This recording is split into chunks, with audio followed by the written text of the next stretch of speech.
this is just me that's noticed this, but sometimes with like seemingly like heterosexual couples, or like couples where there's like a cis man with someone who's AFAB or a woman, I just think sometimes if the AFAB or woman is like into equality, or like is against sexism and kind of feminism or some kind of equality stuff, I think a lot of the guys and men, and this is very diverse, obviously there's like really radical feminists and like really like men that are like radically really into like this area and like really trying to implement it and be self-reflective. That is a lot of hard work, and it is a minority, I would say, including like women and AFABs. And at the same time, I think I have seen this general pattern of like really well-meaning like couples and like men as well within the couple.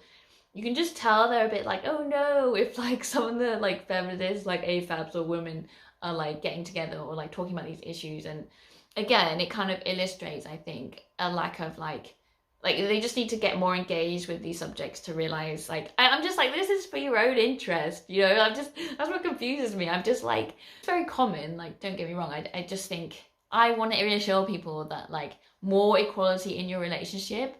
Yes, like I think the stereotype is that it's not as good or the stereotype is like it's better if it's not like that. But I'm here to tell you that like hierarchy does not do relationships like a world of good on average. Relationship anarchy and things that actively try to take out hierarchy from relationships.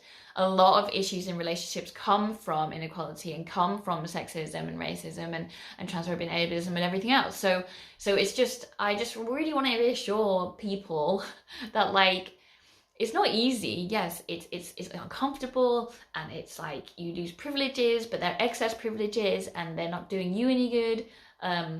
Arguably, like maybe materially, like I've said before, but generally speaking, like inequality makes everyone really upset and like have really difficult relationships a lot of the time.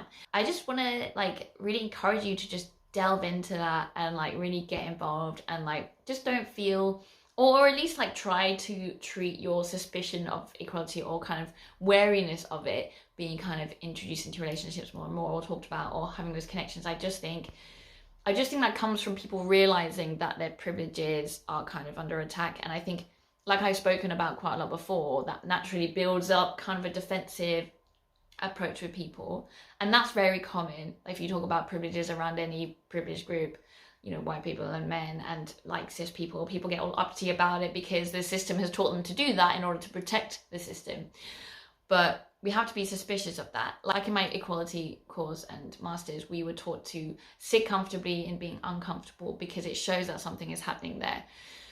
I don't know, it's just my relationship has just flourished from these ideas and like learning. I'm actually in a queer relationship. We look heterosexual and we look, you know, like men and a man or a woman, but I'm non-binary and I'm queer.